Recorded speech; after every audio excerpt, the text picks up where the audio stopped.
Alright, we're a minute away. Xbox Game Showcase 2025. In less than a minute. What I want to see? Gears of War E-Day. I mean, it's been a year since they showed the announcement teaser trailer, which I got really hyped for. Am I interested in The Outer Worlds 2? Sure, I'll check it out. I mean, it has been a while since I played the first game, so... It was good, though. The Fallout killer game. Elder Scrolls 6. A lot of people are expecting Elder Scrolls 6. Ninja Gaiden 4, I want to see more of that. Alright, we got 10 seconds.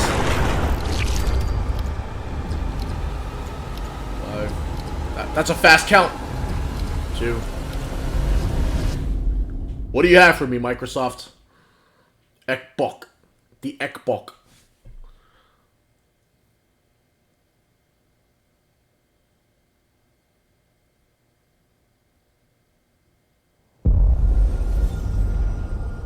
Xbox Game Studios presents World Premiere.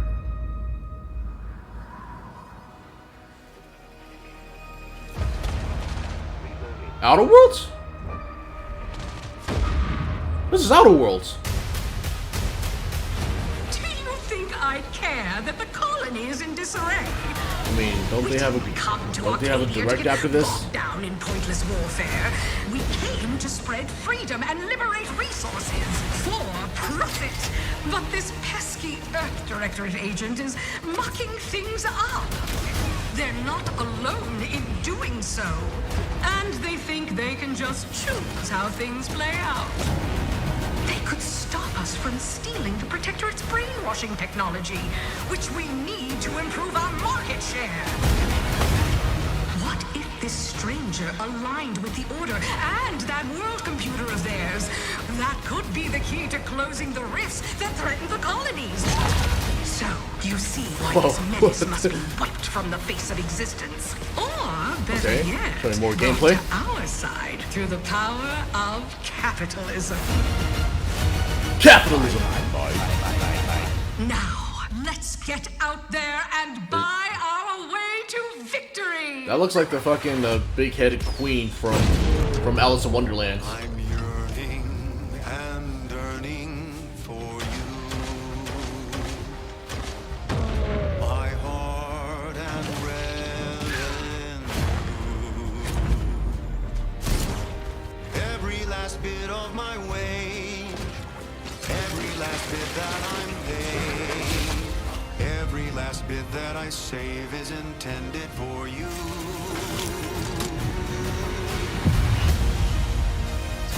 Obsidian. I know they supposedly had their game released this year. I think it was called Avowed. You know, what's supposedly the Skyrim killer. But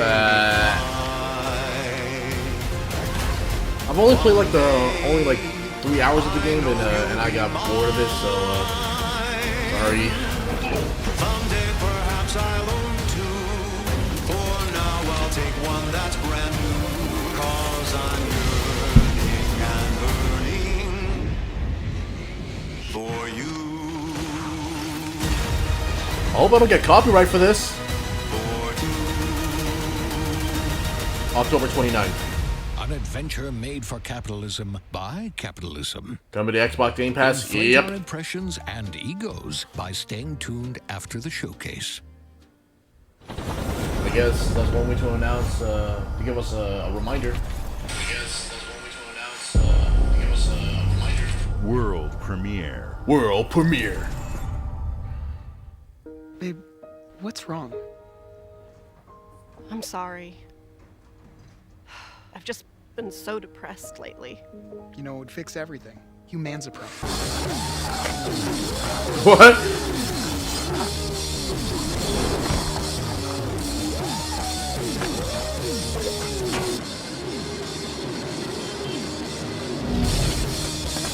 What the heck?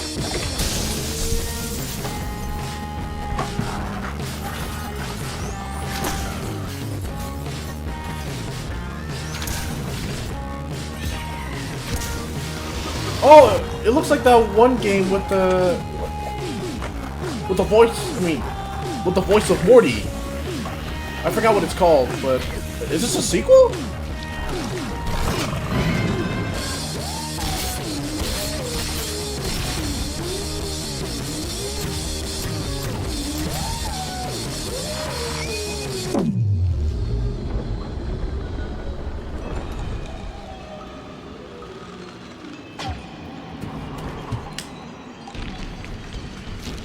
Yeah, humans are barely sentient.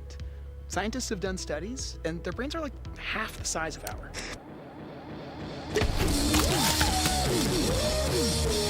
High on Life 2. That's what it's called, High on Life.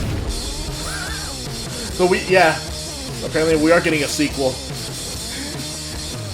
One of the most bizarre and the most hilarious games I've ever played. The first game.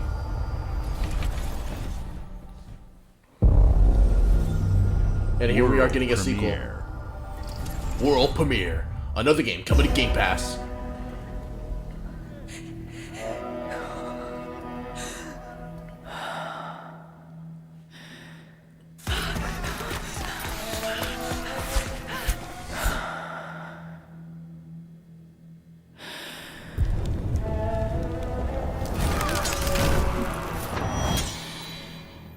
Fable?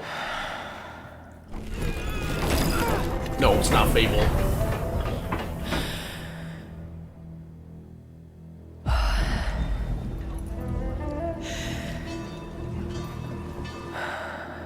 What is that, the lasso of truth?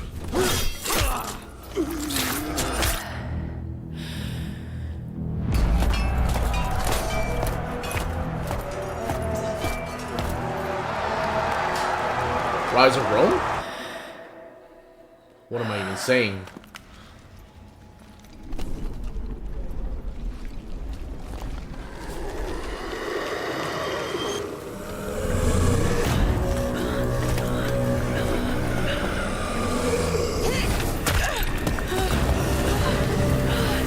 It ain't Tomb Raider.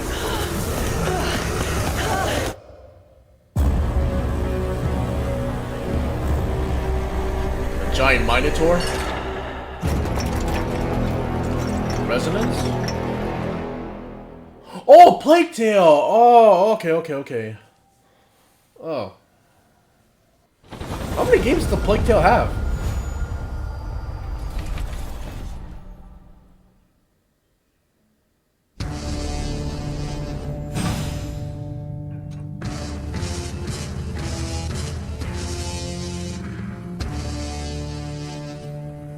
A glass cube.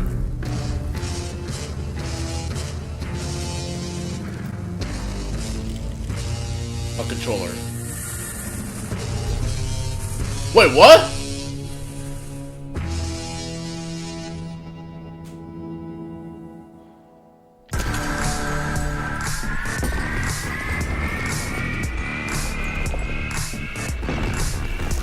Their own Xbox version, an Xbox version of the Steam Deck.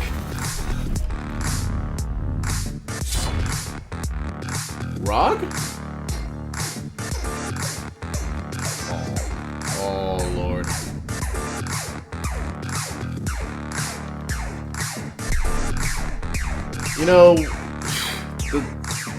The Switch 2 just came out, so maybe this might be better than the Switch 2?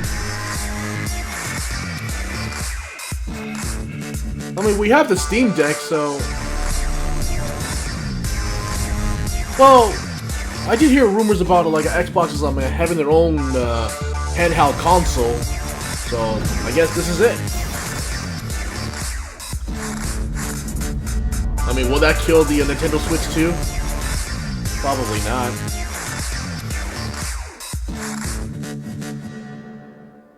Coming out this year.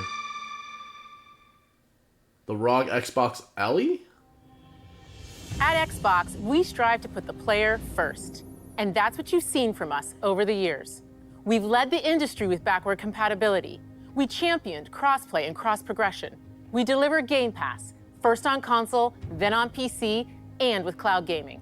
So what's next? How can we give you even more freedom, more choice, more ways to play? Our next step is to unify your gaming no matter where you buy or play. So we're building an Xbox experience designed for players, not locked to a single store or tied to one device. The Xbox Ally is an Xbox you can hold in your hands, bringing together the power of Xbox and the freedom of Windows. On this Xbox, you can play games across your entire library, including all the Windows PC game stores, from Xbox and Battle.net to Steam, GOG, and Ubisoft Connect. And the highly anticipated Hollow Knight Silksong will be available at launch and in Game Pass when the Ally releases later this year. In fact, every new game you see in today's show will be playable on the Xbox Ally. Does that include Halo? Can I play Halo on this We have game? always wanted you to have the unique experience of Xbox on any screen. That's why we're investing in Xbox Play Anywhere. Whether you're playing on console, PC, smart TV, or any Windows handheld like the new Xbox Ally, the Xbox experience roams with you. Your library, progression, friends, and achievements. There are over 1,000 Xbox Play Anywhere games on Xbox today. And every new game you see in today's show, from our partners and our studios, is Xbox Play Anywhere.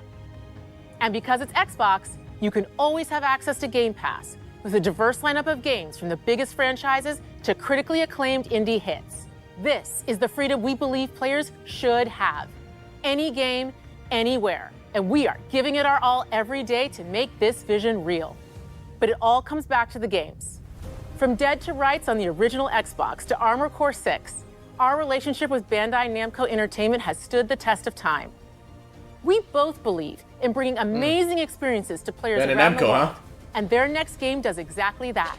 From Rebel Wolf Studios, this is a story-rich action RPG steeped in dark fantasy that I can't wait for you to explore. Dawnwalker? Thank you, and enjoy the rest of the show. Why does Dawnwalker sound like a term from Skyrim? No, actually, that's the Dawnbreaker from Skyrim.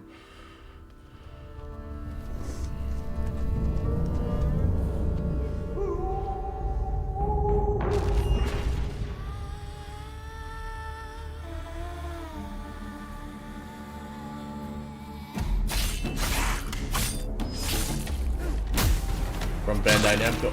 Oh! Monsters have always been here. Watching from the shadows. And when we were at our weakest,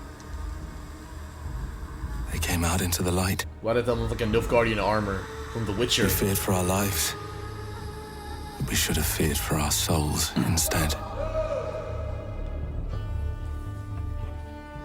The vampires didn't come to kill us. No. They came to rule. Vampire hunters, huh? To turn us into mindless, docile cattle. Mindless beast! Not me, though. They tried to change me into one of them. But I became something else instead.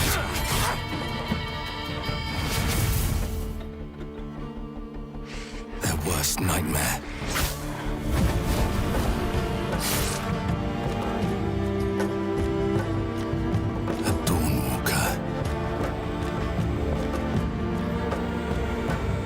Trapped between the two worlds. Fighting to even the score. Fighting to understand the evil behind it all. He is out there watching, seeping into you, growing.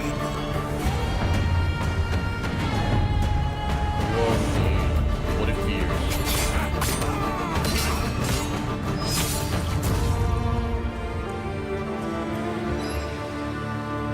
The blood of Dawnwalkers. Okay. I mean, vampire killing games sounds pretty fun. It is coming to Game Pass.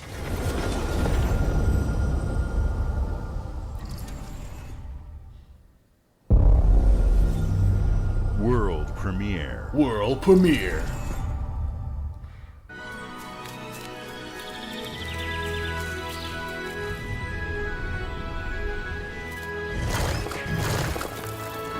What? Wait a minute. I was gonna say, the moment I saw that pipe, I was like, Mario? On Xbox? No. That sounds stupid.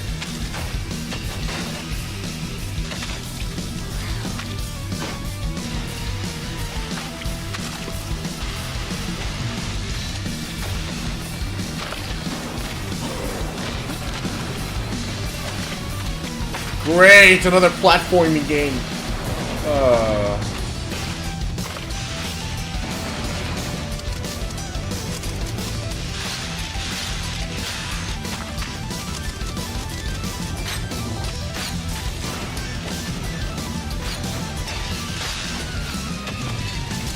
Super Meat Boy 3D!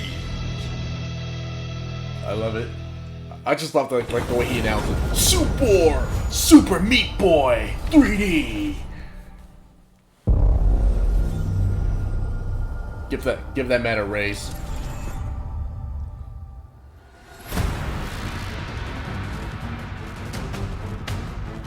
Oh! Watch your back, Yakumo. You're a wanted criminal now. I'll kill the Dark Dragon myself. Ninja Gaiden 4. My duty as a Raven Ninja.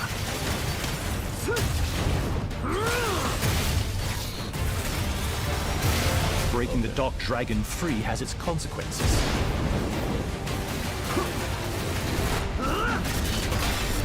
Alright. So this new character, I'm assuming like he's the student of Ryu Hayabusa. This is it. No. Sayori. Ryu! Ryu, there's something I need your help with.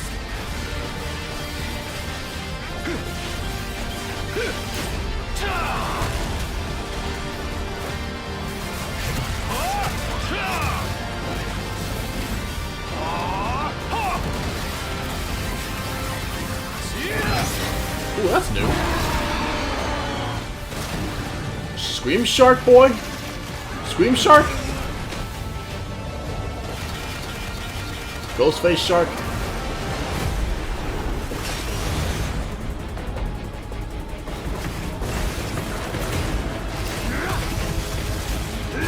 The Dark Dragon is mine. Ninja Gaiden 4. Hell yeah.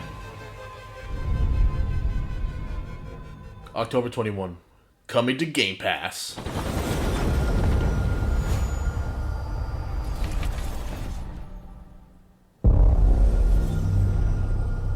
Bethesda! Uh-oh.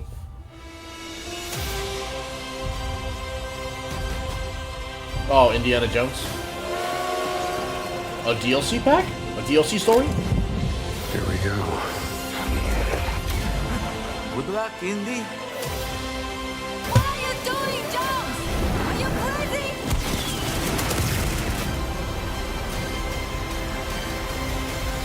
Very good Indiana Jones games.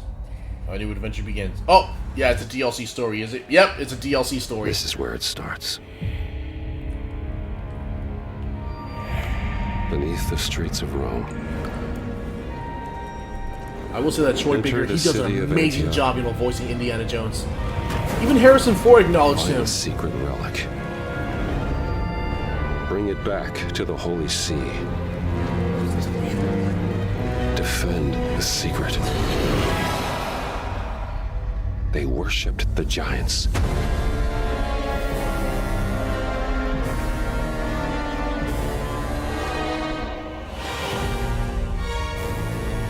The Order of the Giants.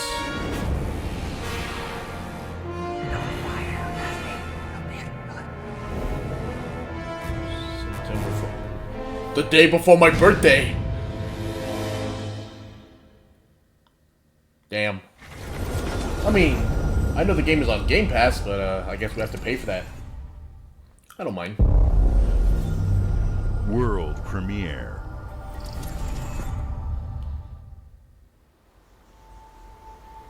はるか昔、この国に輪廻の獣が現れた。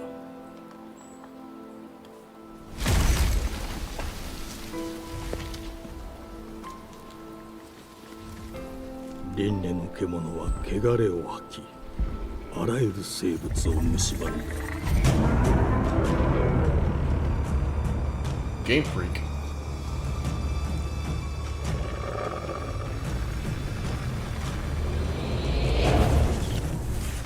Another samurai-like game? Oh, it's another soul-like game.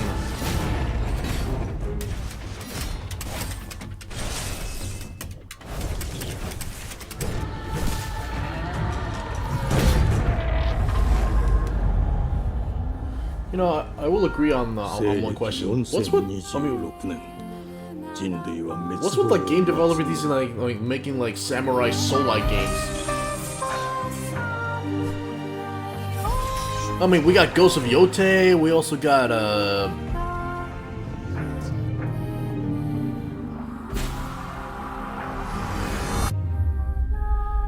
Beast of Reincarnation. Fujigo Emma. お前こそが輪廻の獣を滅ぼす刃だ。Emma.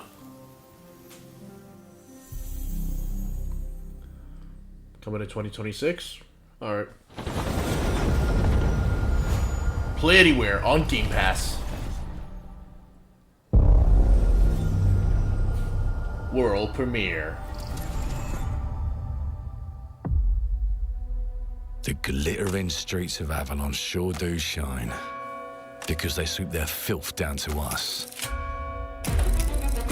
Get your paper in! Who's for a paper?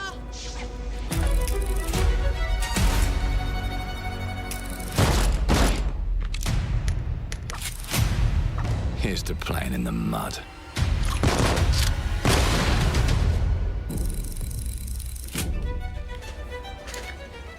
Life here ain't for the soft-hearted. You will be paying me back until you fucking rust. It ain't for the shark. spineless. The loan shark. Pickers off me. And as sure as shite ain't for the decent. That's a clean sweep for what a... There has been a crime! Yeah, that's fucked up. Justice itself has been affronted. It's like a Mob Willy Wonka. Lord Griswick. Yes, I got that part. Do you know anyone who might wish you ill?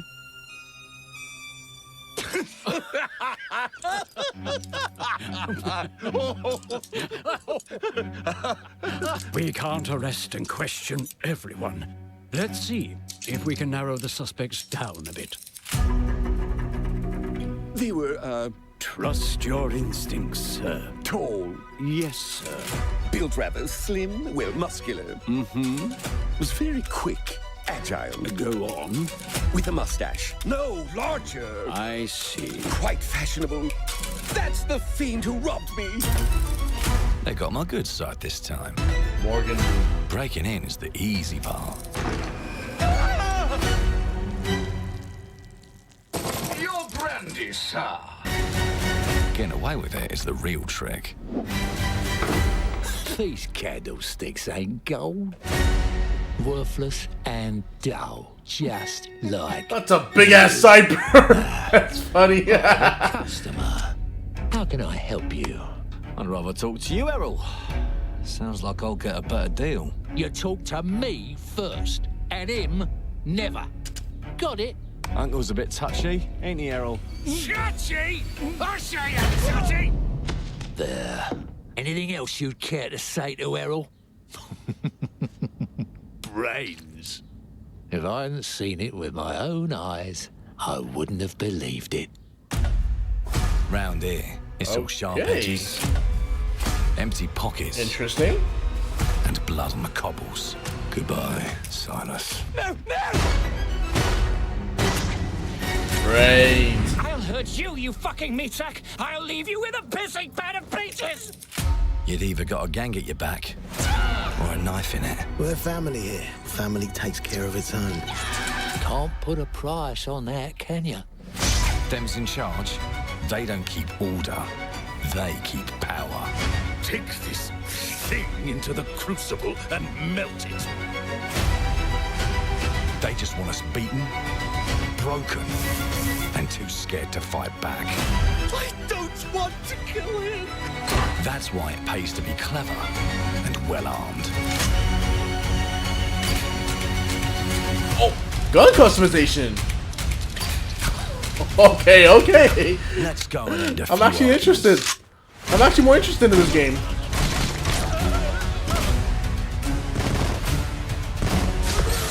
Don't get cocky. They've got a weapon far worse. Time. And if they can rewrite history, they can rewrite us.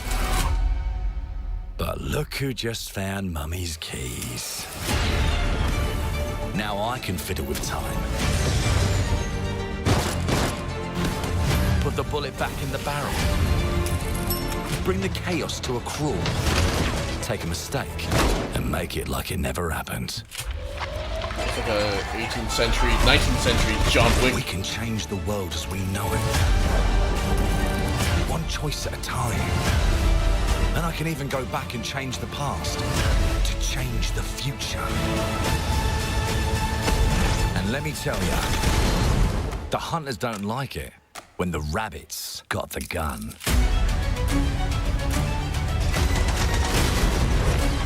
Oh, okay, so a time traveling game.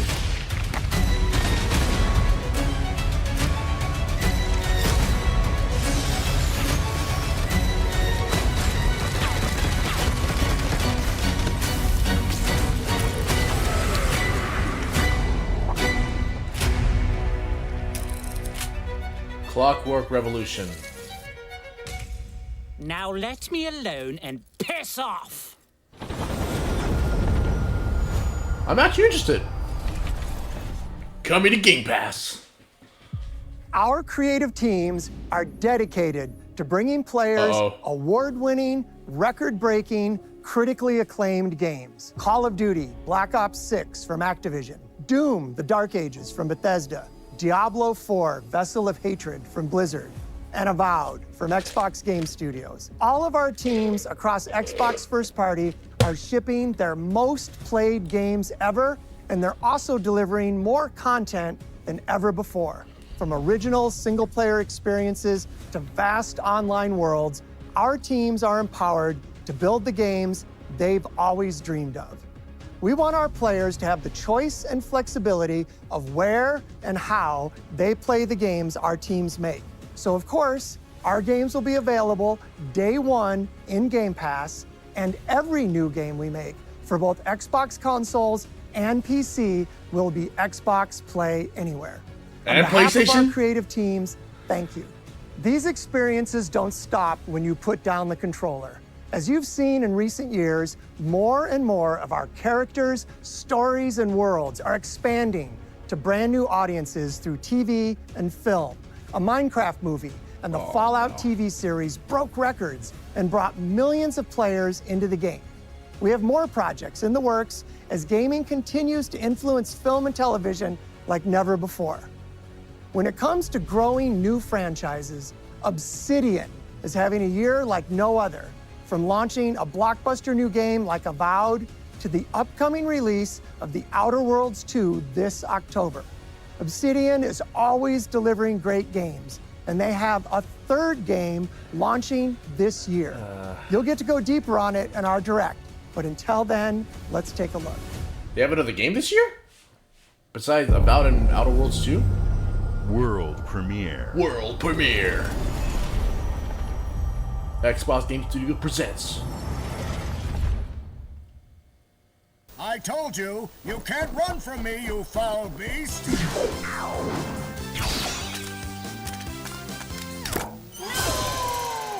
With new flexible legs, the yoke girth action figure can ride anything! That looks like He-Man. Yeah, that looks like He-Man.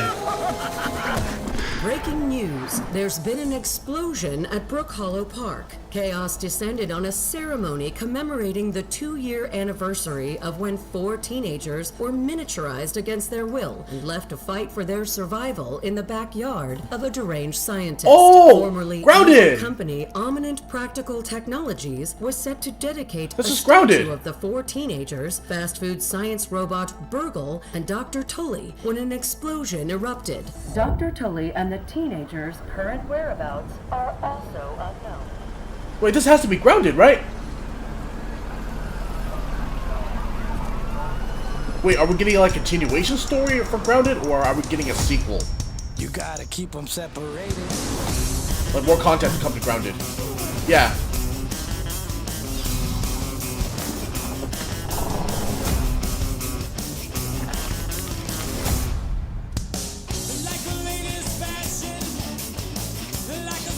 Oh, I'm gonna say.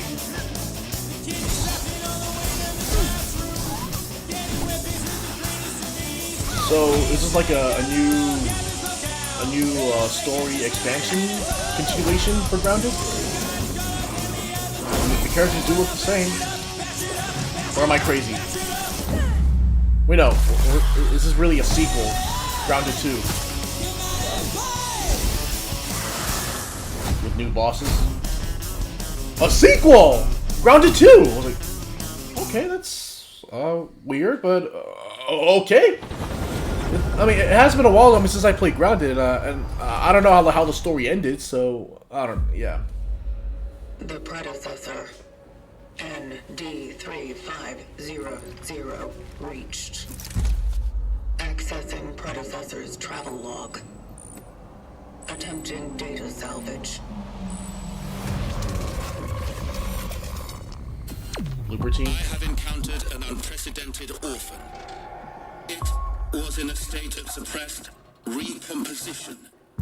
The behavior pattern of the orphans populating the area is highly unusual.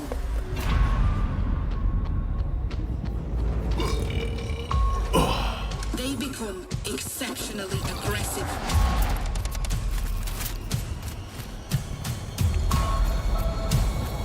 Another.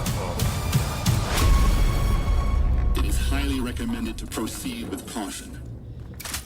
With a similar gameplay like Resident Evil.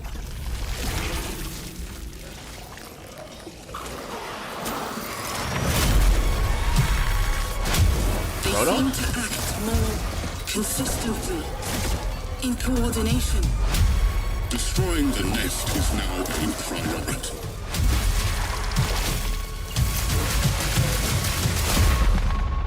Such is our calling. It's K? Such is our calling. Chronos, the new dawn.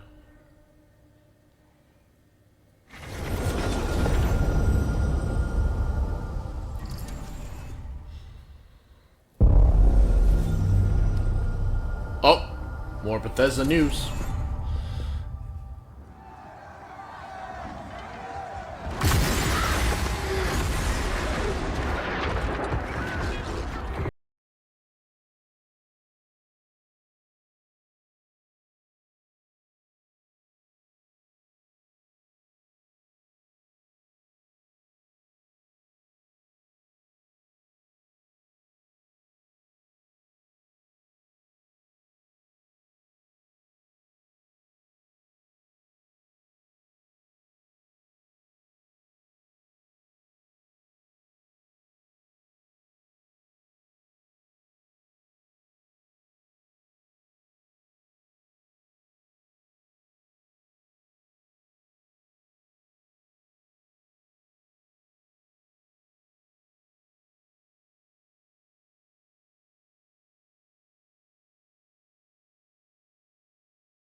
Well, I mean, even though Fallout 76 is still alive, and people are still playing it.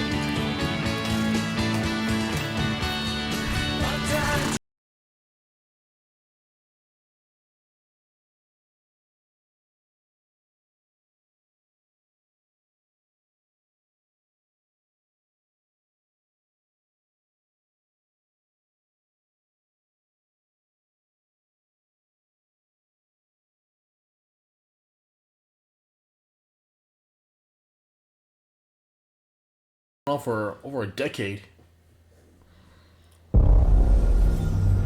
World premiere. In-game footage is cinematic. Mayday! Mayday! Code 1 to mission control, we're falling! Starfield? No. Thomas, the ship's breaking apart! There's no time! Evacuate! Now! Thomas, it ain't Star Citizens. Sorry, Joe. Sorry, Angry Joe. Arya, you sacrificed everything for a new world, to save mankind. And I'll always love you for that. Don't nod. I'm nodding.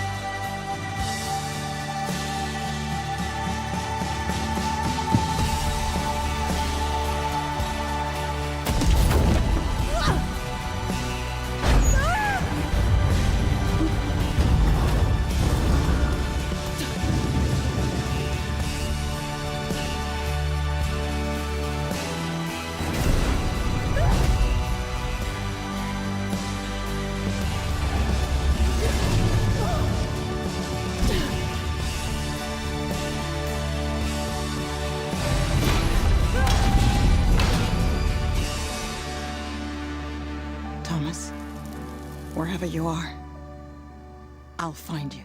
Aphelion? Aphelion?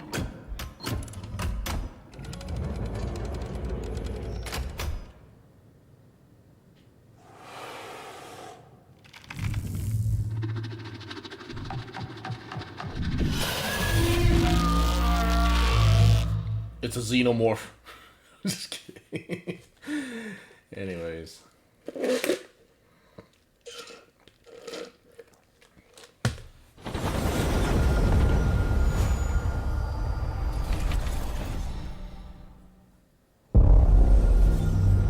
World premiere.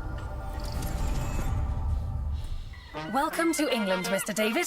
I know this must be a shock, having never met your real father, but he left you this hotel in his will. It's been in your family for generations, much like the caretaker. He's a little eccentric. You'll see. Let me welcome you to the Grand, a hotel famous across the land. Every room used to be in such high demand. Your wish You're building house simulator? Here at the Grand. What the fuck? That looks like a Nerf gun. Well, hello there. It looks like you're about to do some renovations. Would you like some help with that?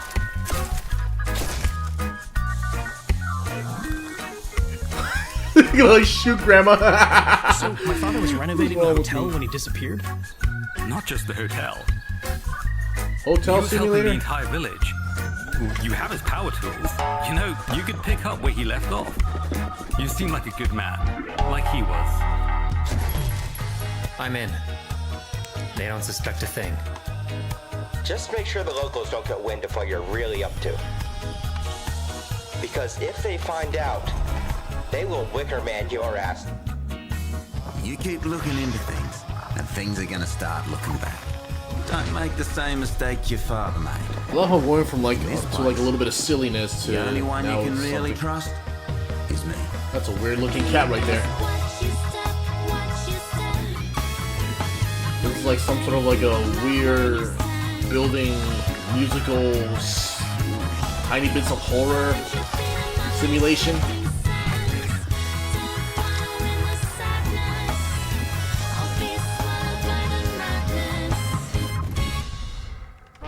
Is that a Kraken? There are no ghosts at the Grand. Looks like there are ghosts. Weird. But maybe I'll check it out. I mean, everything's coming to Game Pass.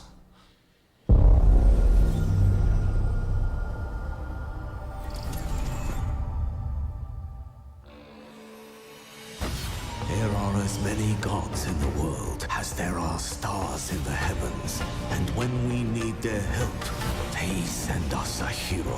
Who would have guessed the defender of my homeland would be my daughter? She unlocked the heavenly spear, but is she worthy? Unleash divine power.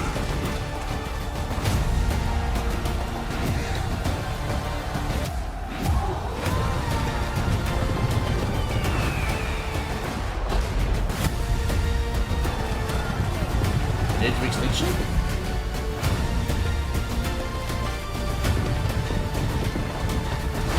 Age of Mythology, sorry. This is Age of Mythology, right?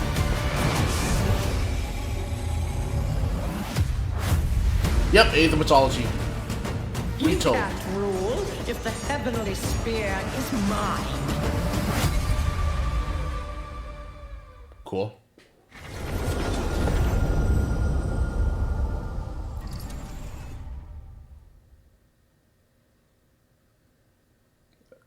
Ever Studio?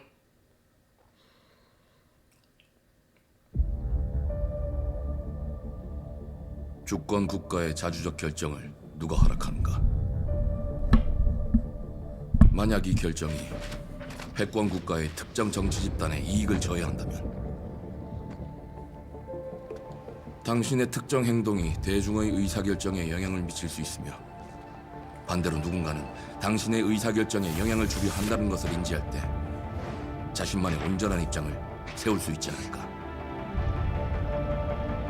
당신의 입장은 온전한 본인의 판단인가? 그렇게 믿고 있거나 야쿠자? 믿고 싶을 뿐.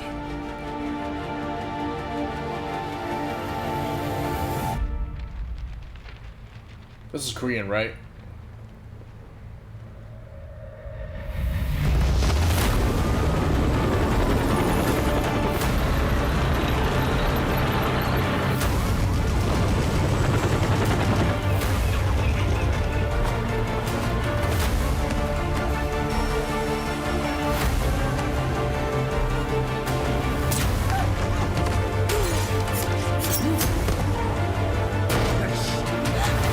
당신은 무엇 때문에 분노하는가?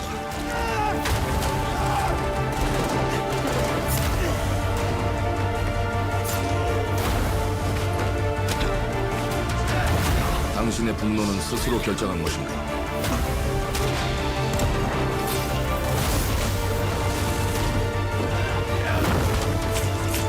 누군가 당신의 분노를 이용한다.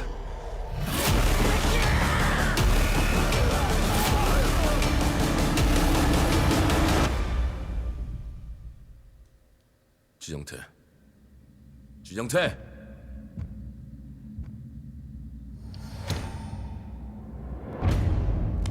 What is this? Wudang, 2 hearts. Huh. Interesting.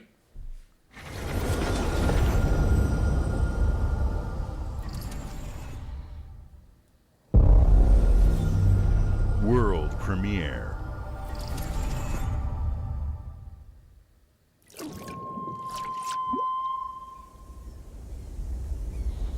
E ora Olaiem lo ite fativi. Novo. Ilo? Te kemaite mana. Muite unanite waiora. Dia. Novo tua libemo iwa lotaname. Ona otalima di efema. Teonami.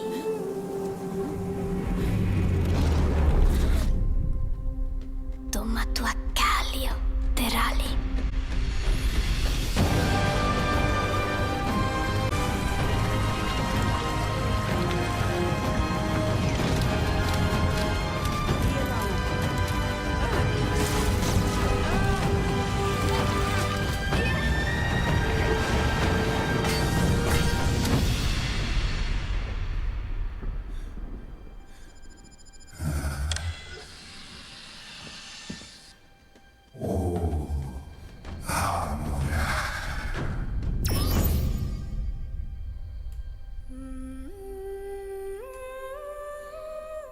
Planet of Lana, too? Don't really know about it. Never played the first one.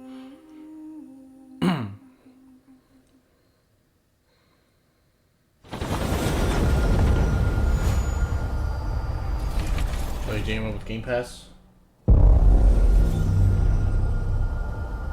More from Bethesda. Elder Scrolls 6. Oh no! It's Fallout 76. I kind of called it. Well, Hello there. Beautiful day to relax by the old fishing hole, wouldn't you say? When it comes to fishing, Appalachia is a land aswim with opportunity. Yes, you'll find fish of all flavors in every walk of waterway, from its mightiest of rivers to its humblest of ponds. Just step up to the bank, cast your line, and when your bobber starts bobbing, reel in the rewards. That's what we saw at the pre-show. What do you got on there, Jed? Worms! And how are they biting today? See for yourself. Bagging the big fish starts with finding the right tools for the job. There are as many unique combinations of rods, reels, bobbers, and baits as there are fish in the sea. And when you've caught your fill, pop over to the local tackle shop to swap fish tails. Can you smell that?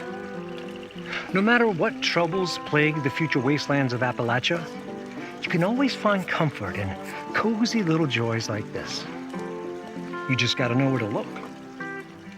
Vault Life is your ticket to easy living. Design and build your own little slice of paradise. A place to show off all the bits and bobs you collect in your travels. Got a green thumb? Plant your own peaceful vegetable garden. And nothing warms the heart like a neighborhood cookout. Ah, community makes a wasteland a waste home. Join today, and tomorrow you'll be kicking back and sharing a meal with friends in beautiful Appalachia. I bet the fish doesn't even taste good. Gone fishing. Hooray! More more content we're getting for Fallout 76. World premiere. Fishing!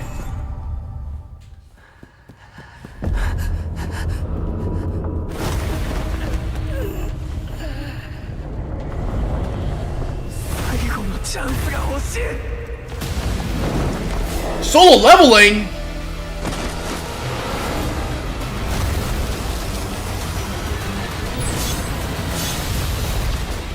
I was gonna say, Jinwoo. No.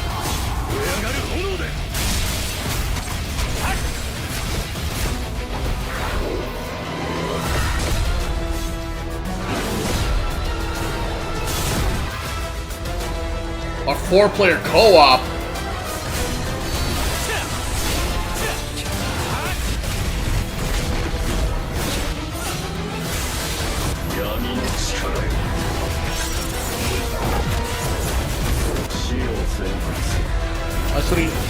I still need to watch solo leveling. Forgive me. Sorry, solo leveling fans. I've only seen like some episode of solo leveling.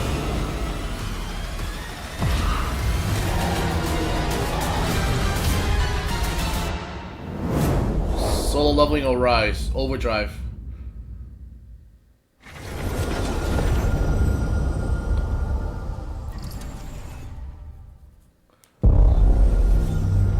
World premiere.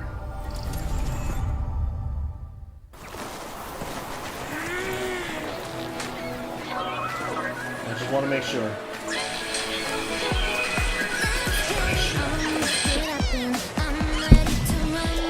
Is that too loud enough?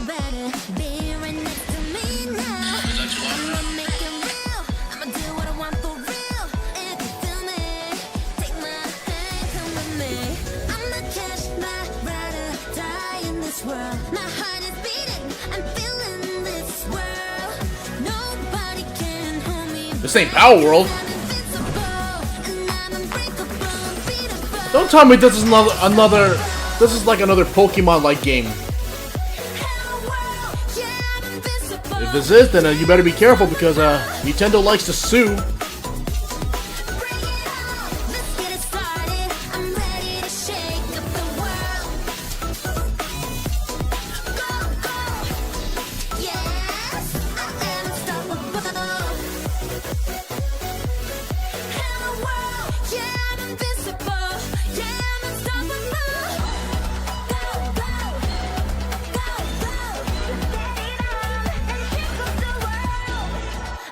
Unstoppable.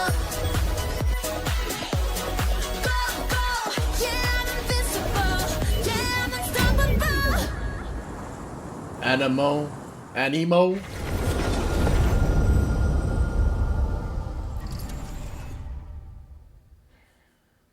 Hey, what's up, everyone? It's Tony Hawk Pro Skater. I just want to say thanks to everyone for all the love and support we've seen since we announced Tony Hawk's Pro Skater 3 and 4 a few months ago. These games have changed my life, but more than that, I've seen them help spread a love and appreciation for skating all over the world, and that means everything to me and the team. I can't wait for you all to experience the game. It's been rebuilt with so much care and attention to detail, with some brand new parks, new music, new skaters, and more. And you can enjoy it all with your friends with up to 8 players in multiplayer. Tony Hawk's Pro Skater 3 and 4 officially drops July 11th, and we have a lot more surprises to come. Check out the launch trailer now. It's out today. Activision presents. Oh boy.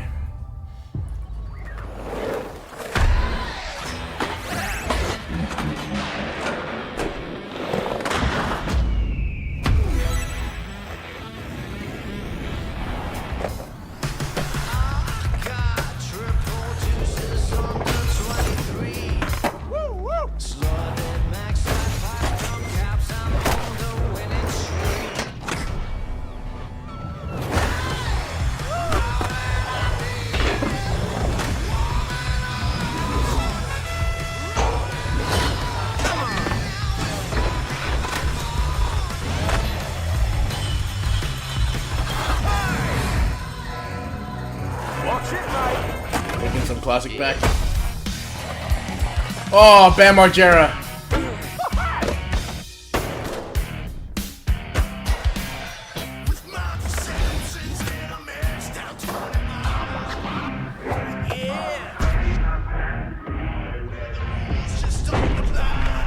Ninja Turtles.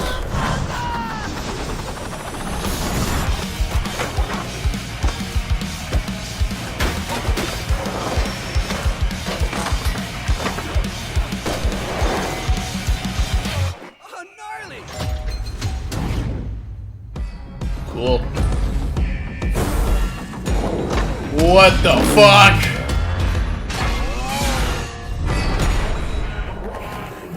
Did I just see Doom Guy skating?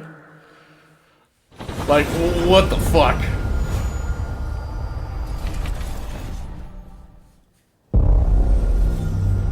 World premiere.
A 2D turn-based combat game?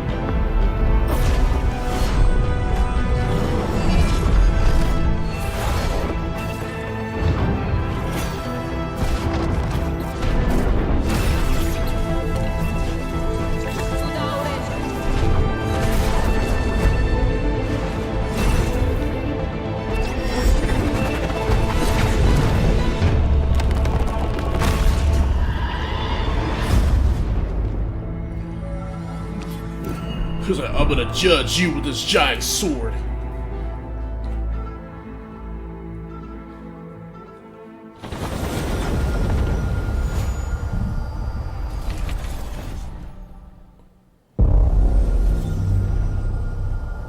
Xbox Game Studio presents. Oh! Gears of War Reloaded? remembering the original. Okay, yeah, this is Gears of War Reloaded. That's also going to be coming to PS5. That changed gaming forever. I mean, this is basically the Ultimate Edition of Gears of War, but it's another remastered. Look who decided to show up. Yeah, it's the Ultimate Edition. This time you can actually play it on PS5 besides Xbox and PC. Probably Nintendo Switch, maybe.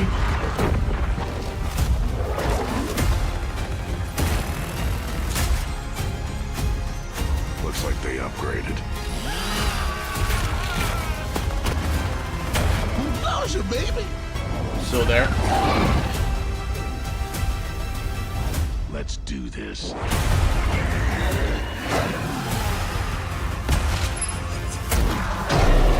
This is gonna be awesome.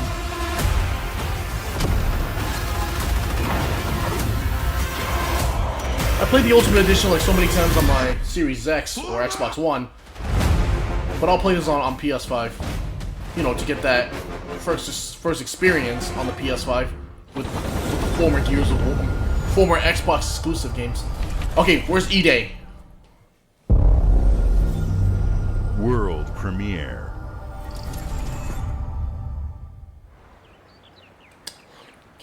Give me E-Day! Come on, give me E-Day!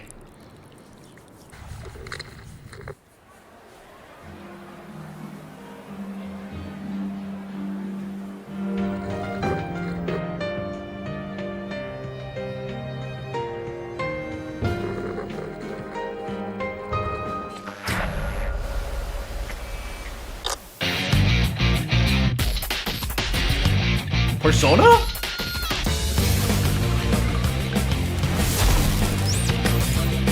Persona 4 Revival.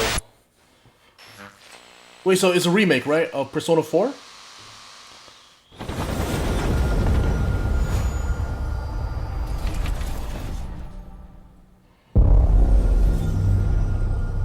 Xbox Game Studio presents Gears of War E-Day.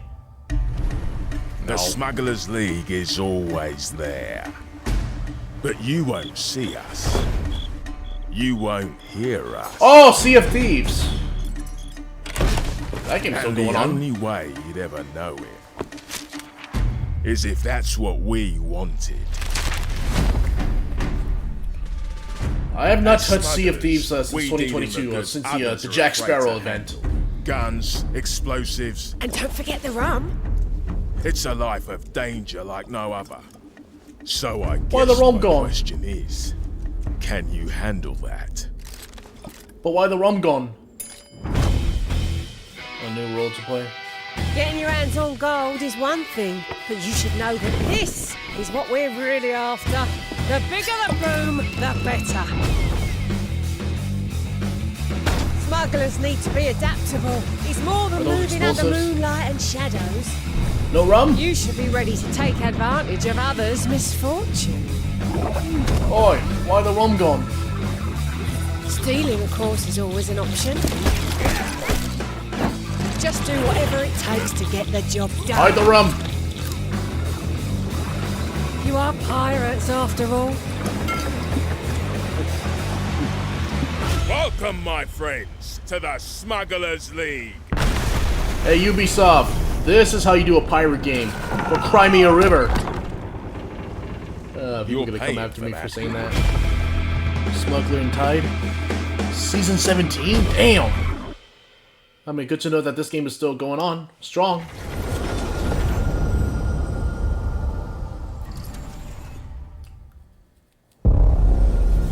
World premiere. What?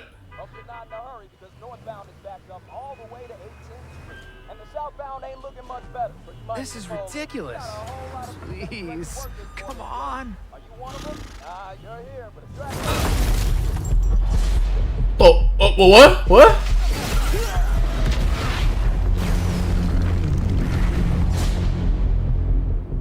The fuck was that? Invincible! No, Dad,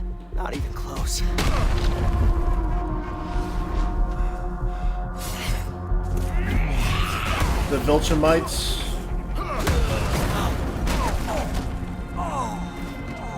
Mark! What kind of invincible game is this?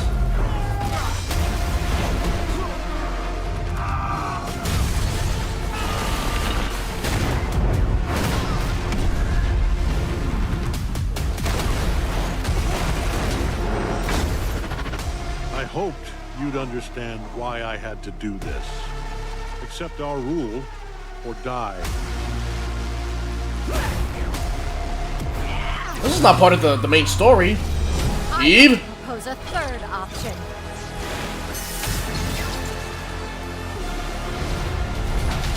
I'm not Rex. your son anymore. I'm the guy who's going to throw you off this planet for good. I'm Invincible. I trusted you. What? Wait, an invincible fighting game.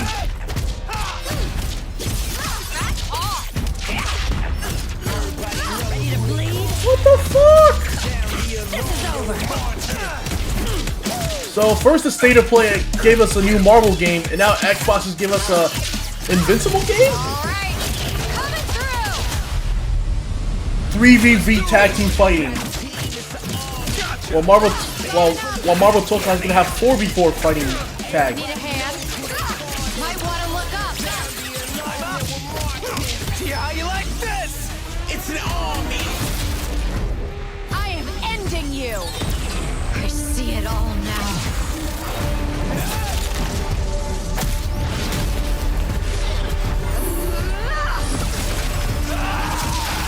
Fatalities? This game is gonna compete with Marvel Tokan. Okay.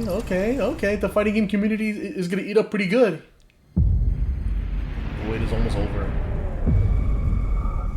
Square Enix. Final Fantasy VII Remake is coming to Xbox. Okay, makes sense.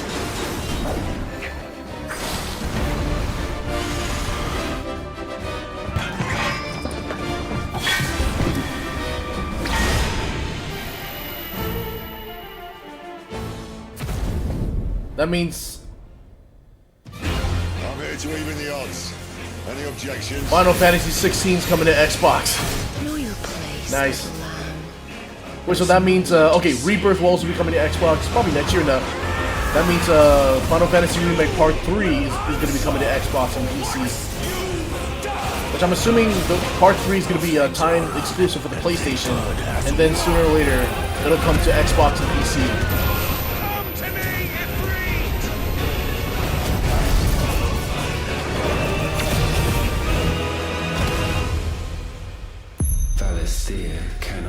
Hey, the console war is over. But she may yet be saved by you.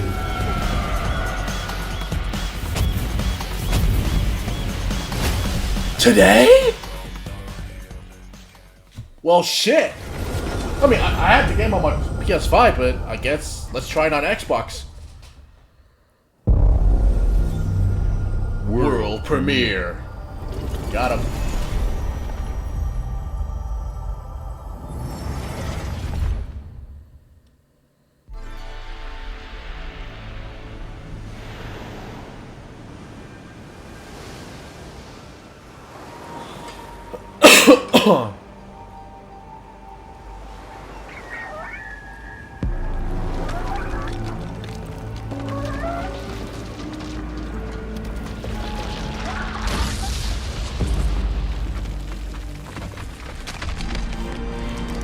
What the hell is this?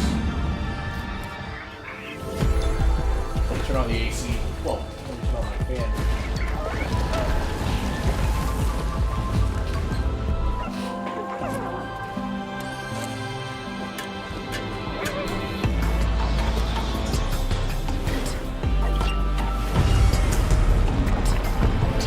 A Lighthouse monster game?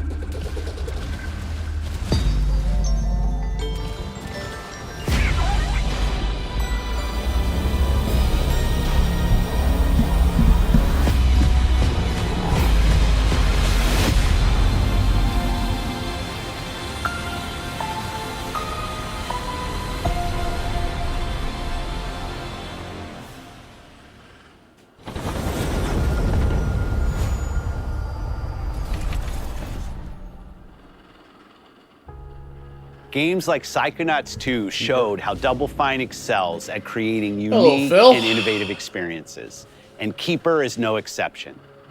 Looking ahead, next year marks 25 years of Xbox. It's a big milestone for the platform and franchises that you helped build and make popular. We couldn't have done this without everyone who's been with us on this journey.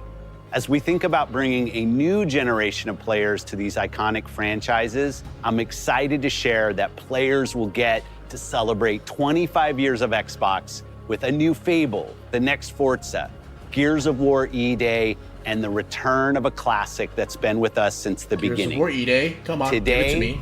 You've seen an incredible range of games from creators across the globe. Creators like In Exile, reaching for new heights with Clockwork Revolution. Sluggerfly, making Team Meat's modern classic platformer into 3D. Square Enix, bringing more of the critically acclaimed Final Fantasy franchise to our players. And Team Ninja, returning to the beloved series they debuted on Xbox. You've also seen the next Xbox hardware release, our Xbox Ally handheld, which lets you bring your Xbox experience and your library with you anywhere. I hope you enjoyed the breadth and depth of the games, updates, and experiences that are coming to Xbox from our partners and our own creative teams. We're seeing more players on our platform and in our games than ever, thanks to all of you. We're proud of the creativity that Obsidian is delivering this year. Immediately after Showcase, our Direct begins, where you'll go inside the studio for an extended look at The Outer Worlds 2. You're not going to end it right here, are you? Thanks for joining us today. But before we get into the Direct, we have a final world premiere. Enjoy. Let it be what I think it is. Let it be what I think it is. World premiere.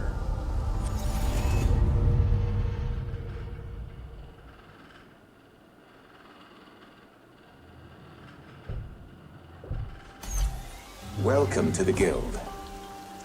We have been expecting... It's not Gears of War. Fuck! Follow me. You already know us as a global tech leader. Our software, our systems, combined with our skilled team, is designed to save lives. Your years of service have shown you the importance of our work.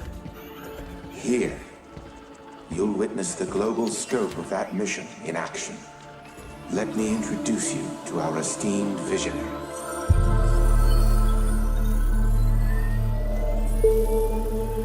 For too long, we have been bound by outdated systems, accepting limitations instead of redefining them. The Guild is safeguarding tomorrow, now. We are pioneering the future of protection worldwide.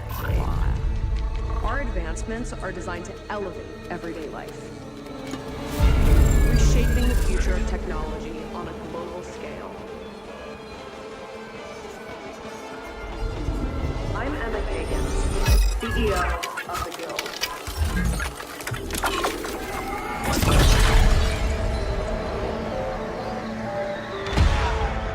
Looks Total Recall-ish, but no.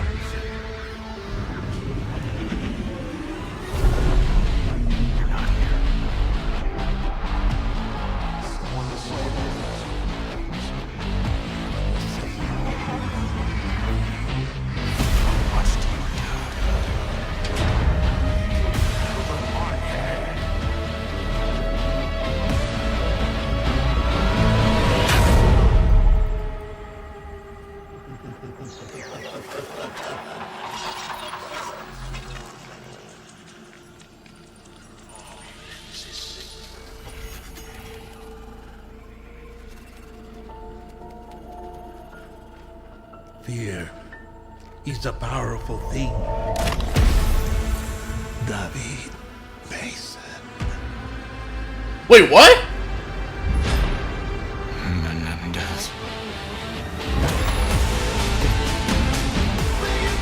Wait, this is Call of Duty!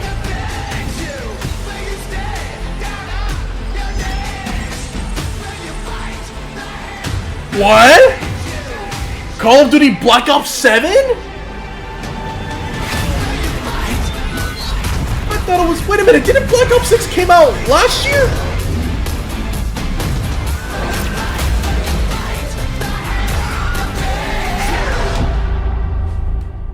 Huh? I thought we're getting Modern Warfare 4 this year. It was rumored, but I guess I was. Okay, okay, I mean, that is a surprise, but, I don't know. I'm just disappointed that, that we're not getting, more updates on Gears of War E-Day? What?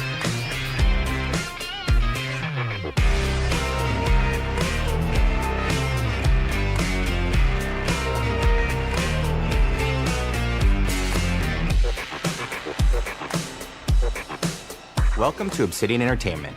We here at the studio have joked around that this has been the year of Obsidian, with Avowed releasing early this year and now ending the year with 2 more games. And what better way to cap this incredible year for us than by doing what our studio does best, sequels. That's where I come in. You can get out of here, Fergus. Thank you so much. No, you're doing great. You nailed it. The sequel is the lifeblood of every great franchise. Think about it. The original creates the world and builds fandom, but the sequel, that's what makes it worth remembering. No sequel, no hoverboard. No sequel, no dual SMGs. No sequel, no raccoon tail. No sequel, no Zune 2. Which doesn't really exist, but I wish it had. There was a Zune 2. There was? There was a Zune 2? I'm Mark, the head of sequels here at Obsidian, and I have sequelized everything. Blockbuster movies to AAA video games to my first marriage, so trust me, I know what I'm doing. Come along on this journey with me. Part 2. Outer Worlds 2? Okay, sure. Let the killing commence. Again, it's like I mentioned, it has been a while since I played the Outer Worlds, so I never really got around to finish it, so yeah. So don't expect me to expect like what they're gonna, you know, well, tell you what I want them to bring, because I don't know what they're gonna bring. The Outer Worlds 2 is a sequel to The Outer Worlds 1. It's a continuation of the themes of robber barons in space and how people are controlled by the stories they're told by the people who have power over them. This time we're able to go a lot deeper because we have more time and money, which is a great thing, and we're able to make it a much more true Obsidian reactive RPG than we were the first time around. So we're going deeper and more complex with everything for this sequel. Deeper story, lore, RPG interactions, reactivity, all the things we've been known for as a company. It's really a complete realization of everything people want from an Obsidian game. Surprisingly, this is the first time in over 25 years that I've had the chance to do a full sequel for a world that I helped co-create. It's really just a fantastic opportunity to explore and expand the universe in interesting ways, and to go even further with the themes of how people are affected by living in a dystopian corporate reality. You can shoot your way through it, you can talk your way through it, you can sneak your way through it. And so no matter what kind of playstyle that you like, this is just an awesome franchise and an awesome game to jump into, even if it's your first one. The first Outer Worlds was a great base to start from, as it has all the elements of a great Obsidian RPG. Interesting characters, deep worlds, important choices. In the Outer Worlds 2, not only did we want to double down on those elements, but we wanted to give players even more of it. We've also put a lot of investment into skills and traits that impact things like combat, conversations, and areas that we call RPG interactions, which are the part of the world where players can use their specific skills, perks, and backgrounds to solve problems in unique ways in our new, bigger worlds.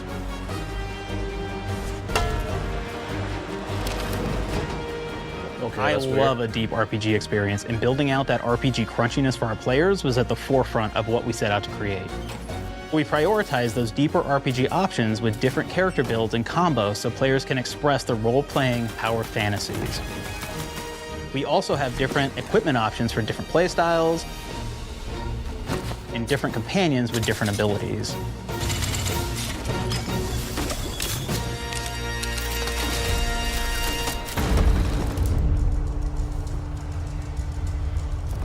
In In the first Outer Worlds, you start off as the Stranger, which was basically a blank slate to build on top of with various attribute points that would begin to define your personal experience in the game. You can make any kind of character you want, but we've given you a role. That role is an Earth Directorate agent. You can think of them as kind of like space cowboys or space sky marshals. They're the good guys that go into places and kind of fix everything that's wrong. You're gonna be one of those. But we don't tell you why you joined the Earth Directorate. There could have been a lot of different reasons, right? It could have been because you're an actual lawbringer and you want to go in there and spread law throughout the galaxy. It could be that you're a roustabout and you just had nothing better to do. After you pick your background, one of the really important choices you have next is choosing your traits. While we had attributes in the first Outer Worlds, we've leaned into traits for the Outer Worlds too, which are these big changes to your character depending on which ones you pick. So it could be something like Brilliant, where you can tag extra skills and you start getting extra skill points. And that's obviously really great if that's how you want to build your character. You can also go and do something like Lucky, where you get extra critical chance, and you also get a lot of really cool options throughout the game as well. Of course, we brought back Dumb, so players love the Dumb option. What? Oh, yeah. Tell me, do you believe in signs?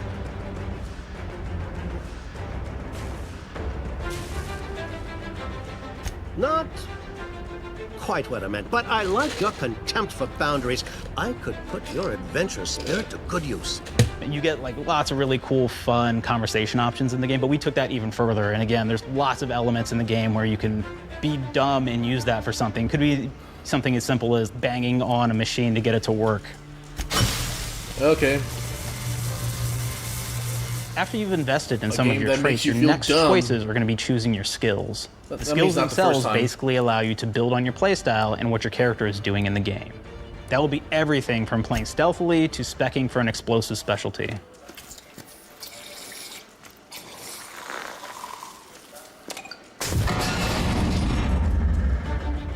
Throughout your entire journey, your character continues to change with the different choices you make. In the Outer Worlds 1, actually had more skills than we have, so we condensed them down to really the core and essence of what we really wanted there. But we made each point that you put into a skill much more impactful. So instead of getting small percentage changes, we actually did much larger changes per point that you put into each skill. And again, all these things, because of how they're checked inside the world itself, can matter quite a bit. You know, just even having one additional skill point in something can open up a lot more options in the world itself. If anybody's played Fallout New Vegas, they'll be very familiar with like the perk system. We basically borrowed that, but went even grander. We actually have more perks than Fallout New Vegas did. But here's the cool thing, right? We check and use perks for literally everything, right? So you can do everything from, hey, I want to make a stealthy build that steals stuff and is really good at that. Okay, great. Well, you can take maybe the pickpocketing perk. So that's not available to everybody, but if you select that, now you can actually go around and steal things out of people's pockets.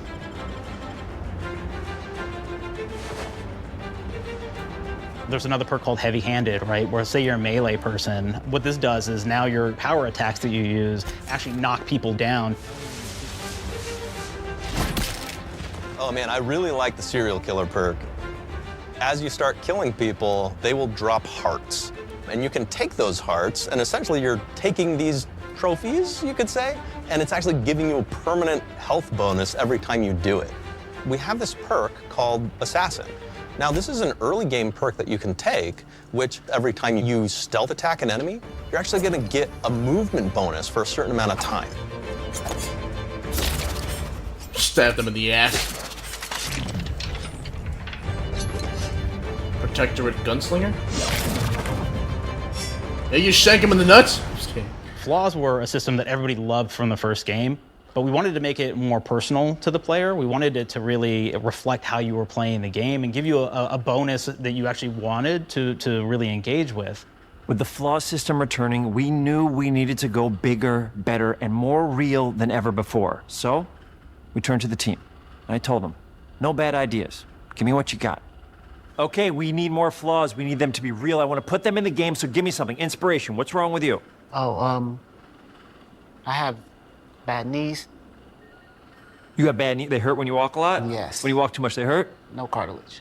Sounds boring. Makes you sound like a boring person, but it's in the game. I know it. It's a good flaw. What about you? I like to take small things sometimes.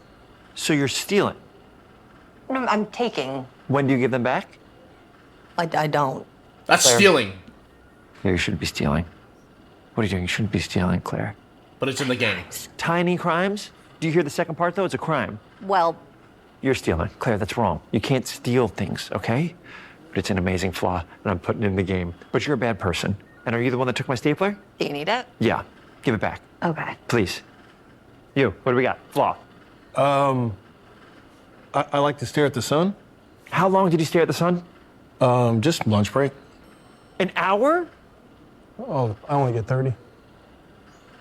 You guys get an hour? I get an hour. An hour. Oh. Makes me feel energized. How many fingers am I holding up? 3? No. Anything else? We'll put it in the game. We'll put it in the game because I feel bad for you. Anything else? One of my favorite flaws is something called bad knees. It will actually give you the option to take this flaw that'll make it so that you move faster throughout the game. But the problem is, anytime you stand up, your knees are going to make a loud popping noise that makes it so that, well, everyone around you is going to hear you. This is really interesting because what it does is when you steal something, you can actually sell it. Yeah, for that more wasn't in the bits than first game, but normal. now they're And gonna bring it that into this sounds really game. That's great. kind of cringe. The drawback is sometimes when you're looking at things in the world that are owned by somebody else, you'll automatically steal them. So you have to be very careful about how you use them. One of our more wacky perks is the Sun Gazer Flaw, and it just gives everyone cataracts while playing their game. So everything becomes like light shafts and blooms and hazes, and makes the game pretty unplayable if you happen to choose that perk. If you happen to be the type of player that habitually reloads your weapons like I do, well, you'll be offered the flaw of overprepared. Now, you'll get larger magazine sizes on all of your weapons, but if you ever fully empty your magazine, you're gonna take a debuff for a while. While we support options like being a gunslinger who wants to key into destructive weapons, or a rogue who wants to alpha strike their enemies before they know what hit them, we also allow for a lot of fun and experimental builds. You can be a mad scientist who utilizes gadgets and wacky science weapons and armors, or even a psychopath who gains permanent bonuses to health by murdering their friends. Nothing shows the impact of these character build options better than, in my opinion, the bridge area, which has a quest you get early on in Paradise Island.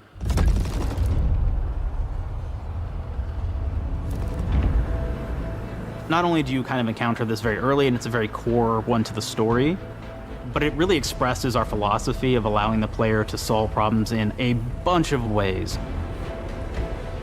So you may solve it by speech options. You may talk to them and maybe have to go do a quest for them and really kind of prove that you're a friend of the Protectorate to get by.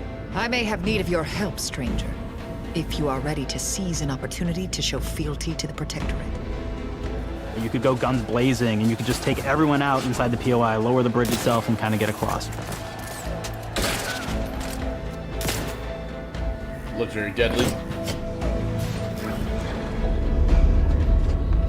You could sneak in, lower the bridge, and then actually sneak in under the bridge to get over to the other side.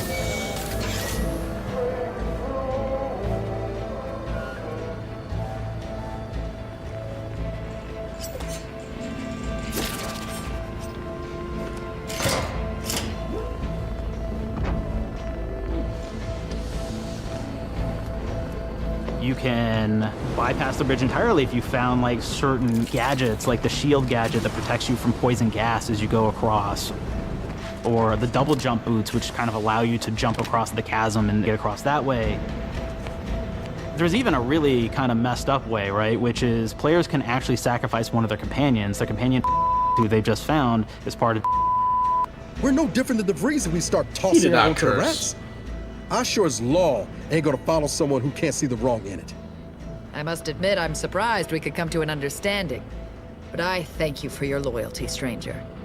As promised, you shall have clearance to cross this bridge. It's such a fun quest, but again, it really showcases that we want you to be able to solve this in whatever way you want to.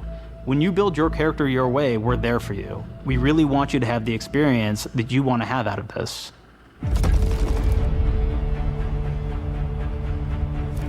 From the very beginning of our discussions about the Outer Worlds, we really knew we wanted every game to take place in a different colony. This lets us expand on all aspects of the universe. Every colony can be its own thing with its own flavor, and we can center them around anything we want. Any ideas or setting we're interested in. Arcadia is an isolated colony with abundant resources, and it's run by an Arcadia. authoritarian faction called the Protectorate. Their dictatorship is thematically based around the question of how much freedom people will give up for security and luxury. For Protectorate subjects, unfortunately, that answer is everything. The Protectorate is also incredibly wealthy because it was founded by the inventor of the skip drives, which are the outer world's faster-than-light engines. But those skip drives are starting to cause rifts in space-time, which are cutting off all the other colonies on Earth from being able to trade with each other. The Order of the Ascendant is an offshoot of the Order of Scientific Inquiry from the original game, and like them are a science-based religion with the same goal of solving the universal equation, which will allow them to predict and alter the future to the benefit of all mankind. They used to be part of the Protectorate, but they split off to focus on solving the equation for the good of everyone, not as a way to simply control the masses. The player's been sent to Arcadia as an Earth Directorate agent to find out how the skip drives are causing the rifts and what can be done to stop them. Each of the factions have their own solutions to the rift problem and their own goals. The Protectorate wants to close them to protect their legacy as the inventor of the drives and their wealth. The Order wants to close them not only for the good of everyone, but also because they're complicating the math they're using to solve the universal equation. And Antes just wants to be able to open and close them at will to control all the trade routes between the colonies. In addition to expanding the themes and lore of the Outer Worlds, we're also expanding the humor, so each faction has its own flavor of absurdity. Anti's Choice is a merger between Anti-Cleo and Spacer's Choice from the original game, and there are corporate representatives in the Outer Worlds too. They've invaded Arcadia to liberate the resources for all of humanity at a profit, of course. One of my favorite things from Fallout New Vegas is the radio system. It was just iconic for me, and I wanted to make sure that the Outer Worlds 2 had that. So we actually built out 3 different radio stations, one for each of the major factions. You also have a ton of music. Each station might have, like, I think 20 tracks of unique music that we've made for it. It's a lot of stuff.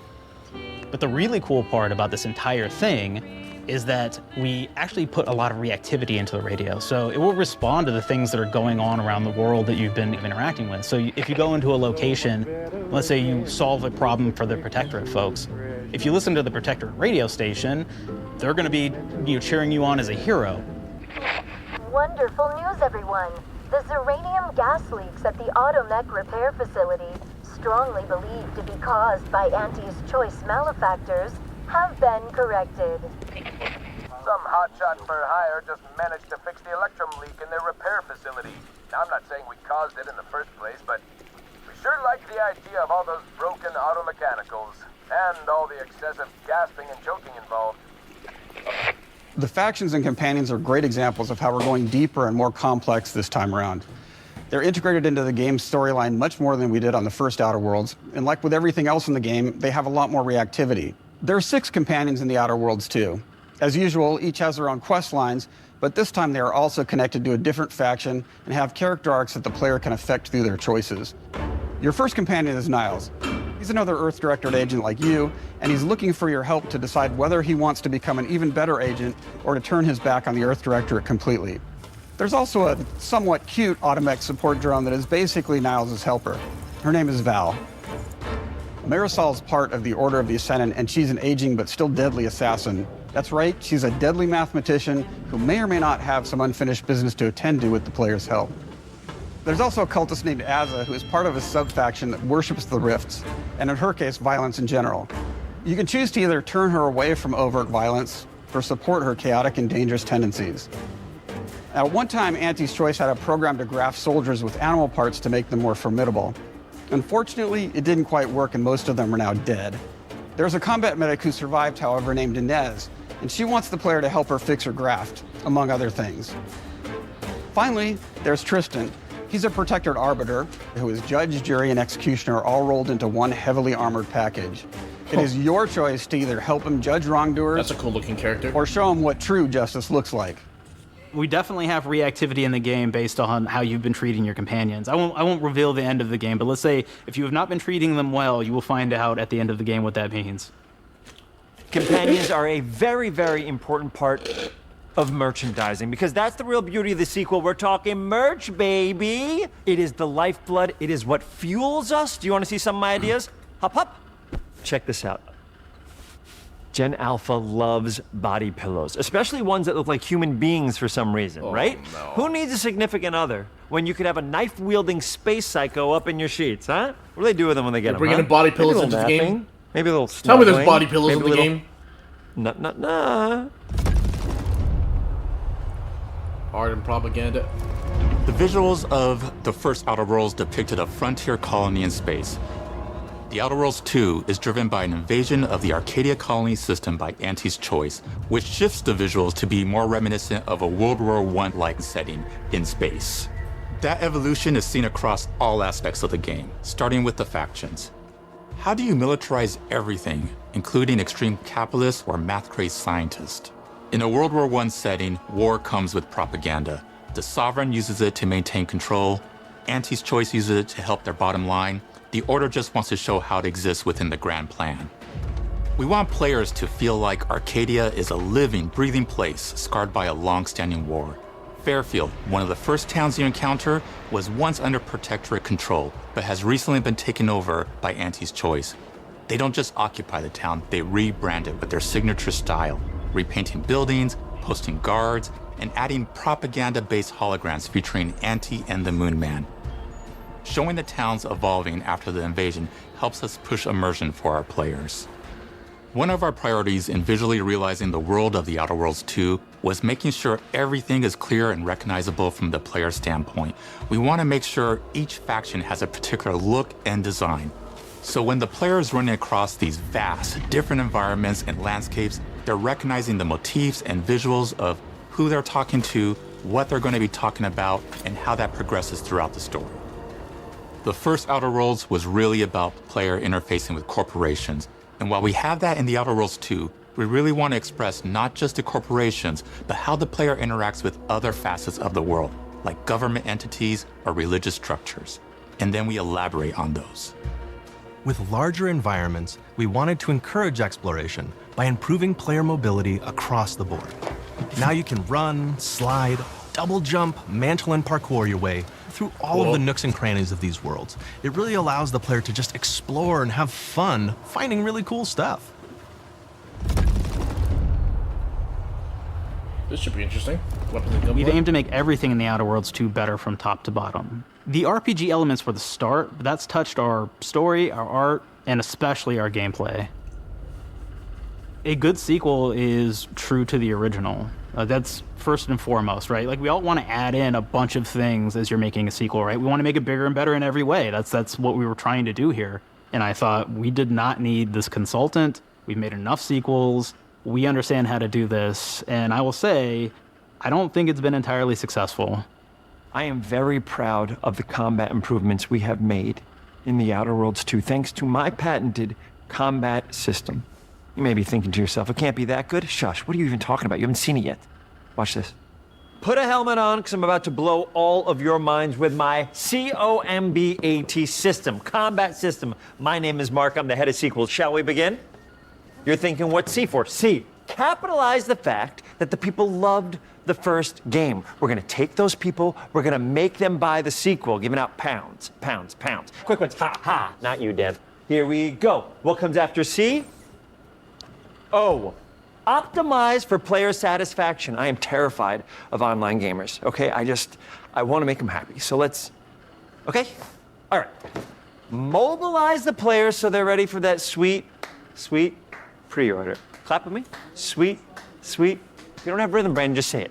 Sweet, okay, this is cringe. Everybody has a different rhythm, and it's blowing mine. I'm sorry. Go. B, burglarize. What is this? It's basically just finding new ways to loot dead bodies. You know what I mean? Right, Otis? Okay, well, it's a big part of the game. A, you gotta agonize about how many people are gonna be angry that we have just put so much combat into this thing and almost no romance at all. We should look at ourselves. What is wrong with us? Huh? We can't have one love story in this? How many people have been in love? Raise your hands. Raise your hand if you're in love. Okay, are you lying? I have a wife. Put your hand down. T, trois. In French, that means two, sequel. I think that means 3. Okay, you're getting ahead of yourself. Come on, Claire. We're on 2. And how do we end it?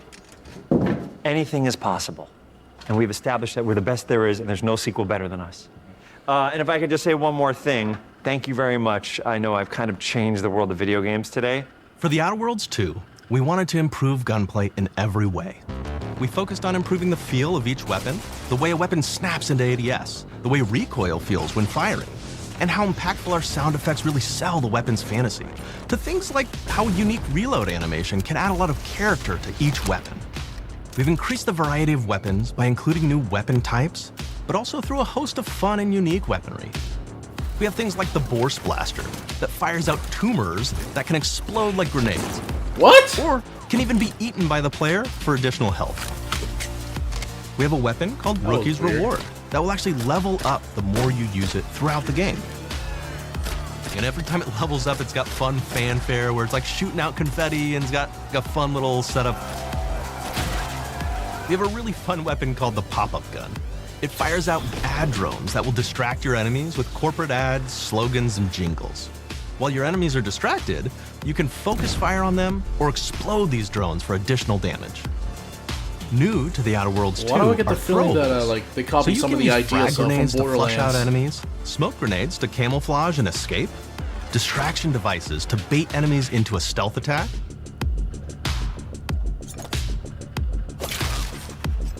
and even science grenades that will levitate enemies, allowing you to fire upon them while they float helplessly. I mean, that's cool. And of course, science weapons are back. We have returning favorites, like the Shrink Ray. This time it's been upgraded so you can shrink your enemy down to the size of a sprat and run over them, that I really like. them into bits. The Shrink Ray, that was probably my favorite one from the first game, so we brought it into the second game, but we improved it though. So instead of shrinking your enemies for a short period of time and having them re-expand, this time they stay shrunk, and we actually added in the ability to step on them and kind of squish them and kick them, because we knew that that was the player fantasy. We knew that's what everybody wanted to do. They wanted to step on the enemies, they wanted to kick them, so we made sure to double down on that stuff. In addition to things like our returning favorites, we also have some really fun and unique new science weapons. One of them is called the Armageddon. This one's really cool because it actually shoots out these masses that are like these little arms that will stick to people or cover or all kinds of different things, and they will continue to just hit them until they get destroyed. That's okay. That's very creative but that's weird. Just super cool, called the Spectrum Dance Saber. This is a melee weapon that actually lets you attack to a musical beat.